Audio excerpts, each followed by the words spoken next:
નમસ્કાર વિદ્યાર્થી મિત્રો, સ્વાગત છે આપણું આપણી યુટ્યુબ ચેનલ ધ વિદ્યાર્થી જંકશનમાં. આજે આપણે ભણીશું ધોરણ 6 ગણિત સંખ્યા પરિચય.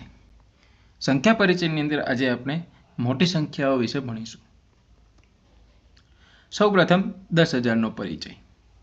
વિદ્યાર્થી મિત્રો, જણાવો, એક અંકની સૌથી મોટી સંખ્યા કઈ છે? તો એક અંકની સૌથી મોટી સંખ્યા 9 છે, બરાબર ને? અને 9માં 1 ઉમેરીએ તો આપણને જવાબ 10 મળે છે.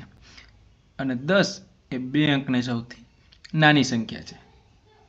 આમ એક અંકની સૌથી મોટી સંખ્યામાં 1 ઉમેરતા આપણને 2 અંકની સૌથી નાની સંખ્યા મળે છે.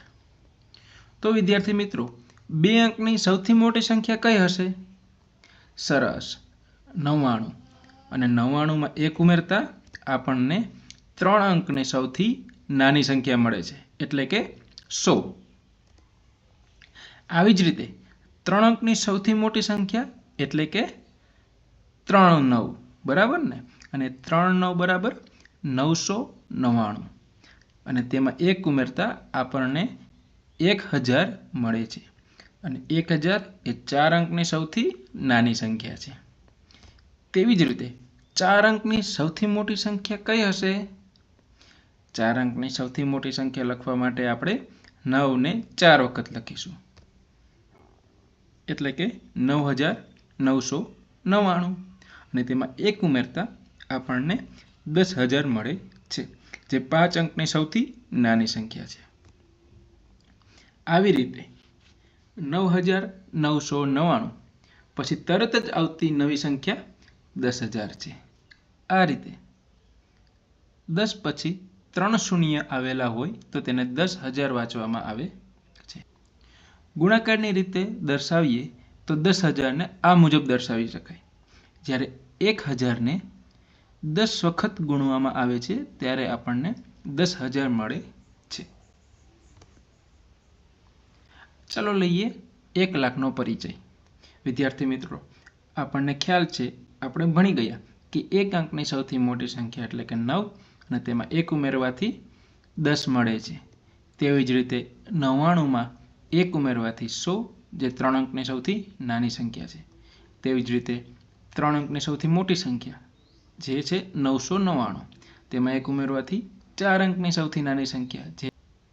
આવી જ રીતે કોઈ પણ અંકની સૌથી મોટી સંખ્યામાં 1 ઉમેરવાથી તરત પછીના અંકની સૌથી નાની સંખ્યા મળે છે. ઉદાહરણ તરીકે 4 અંકની સૌથી મોટી સંખ્યા 1 ઉમેરીએ તો 5 અંકની સૌથી નાની સંખ્યા મળે છે.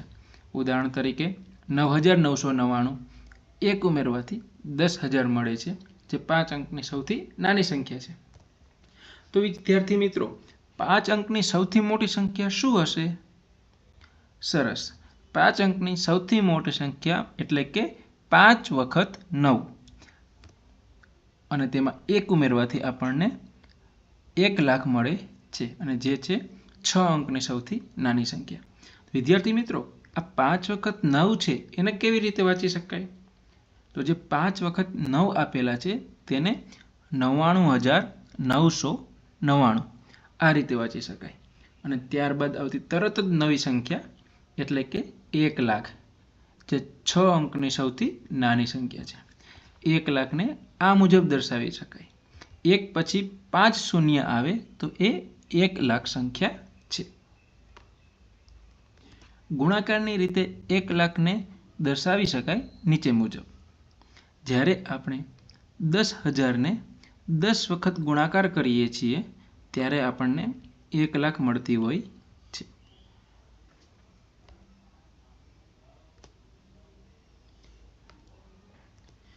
વિદ્યાર્થી મિત્રો, આપણે શીખ્યા કે જ્યારે કોઈ પણ અંકની સૌથી મોટી સંખ્યામાં 1 ઉમેરીએ તો તરત પછીના અંકની સૌથી નાની સંખ્યા મળે છે. ઉદાહરણ તરીકે 4 અંકની સૌથી મોટી સંખ્યામાં 1 ઉમેરીએ તો 5 અંકની સૌથી નાની સંખ્યા. આગળ ભણ્યા એ રીતે જો હવે 6 અંકની સૌથી મોટી સંખ્યામાં 1 ઉમેરીએ તો 7 અંકની સૌથી નાની સંખ્યા મળે છે, અને તેને 10,00,000 કહેવામાં આવે છે. તો વિદ્યાર્થી મિત્રો, આ 6 અંકની સૌથી મોટી સંખ્યા એટલે કે 6 વખત 9, અને આ 6 વખત 9 છે તેને કઈ રીતે વાંચીશું? એ છે 9,99,999 અને તેમાં 1 ઉમેરતા 10 લાખ મળે છે. અહીં 10 લાખને દર્શાવવા માટે 10 અને ત્યાર પછી 5 શૂન્ય કરવામાં આવે છે. તેવી જ રીતે 7 અંકની સૌથી મોટી સંખ્યા લખો અને 8 અંકની સૌથી નાની સંખ્યા લખો. તો 7 અંકની સૌથી મોટી સંખ્યા હશે 7 વખત 9 અને તેનામાં 1 ઉમેરવાથી આપણને 8 અંકની સંખ્યા મળશે અને જે છે 1 કરોડ. તો વિદ્યાર્થી મિત્રો, આ 7 વખત 9 જે છે એને કેવી રીતે વાંચીશું? તો આ સંખ્યાને વાંચીશું 99,99,999 અને તેમાં 1 ઉમેરવાથી મળતી સંખ્યા છે 1 કરોડ. અહીં આપણે જોઈ શકીએ કે 100 અને પાછળ 5 શૂન્ય છે. 5 શૂન્ય લાખ દર્શાવે છે. તો અહીં 1 કરોડનો મતલબ 100 લાખ પણ થઈ શકે. વિદ્યાર્થી મિત્રો, આપણે મોટી સંખ્યા વિશે જાણ્યું. આપણે ઘણી અલગ પરિસ્થિતિઓમાં મોટી સંખ્યાઓ વાપરીએ છીએ. ઉદાહરણ તરીકે તમારા વર્ગના બાળકોની સંખ્યા એ 1 અથવા તો 2 અંકની સંખ્યા છે, પરંતુ તમારા સ્કૂલના બાળકોની સંખ્યા 3 અથવા તો 4 અંકની સંખ્યા હશે. તેવી જ રીતે આપણા શહેરમાં રહેતા લોકોની સંખ્યા મોટી હશે. ઉદાહરણ તરીકે 5, 6 અથવા તો 7 અંકની સંખ્યા હોઈ શકે. અને શું તમે આપણા રાજ્યના લોકોની સંખ્યા જાણો છો? તે કેટલી મોટી હશે? અને તેવી જ રીતે આપણા આખા ભારત દેશમાં રહેતા લોકોની સંખ્યા જાણવા માટે મોટી સંખ્યાની જરૂર પડે છે. તેવી જ રીતે જ્યારે ઘઉંથી ભરેલા કોથળાની અંદર ઘઉંના કેટલા દાણા હશે? આ સંખ્યા એ 5 અંકમાં, 6 અંકમાં અથવા તો 7 અંકમાં હશે, અથવા તો તેનાથી વધારે પણ હોઈ શકે. તો વિદ્યાર્થી મિત્રો, આ હતું મોટી સંખ્યાઓ. આવા જ પ્રકારના શિક્ષણને લગતા વિડીયો જોવા માટે સબસ્ક્રાઇબ કરો વિદ્યાર્થી જંકશન યુટ્યુબ ચેનલને. ધન્યવાદ.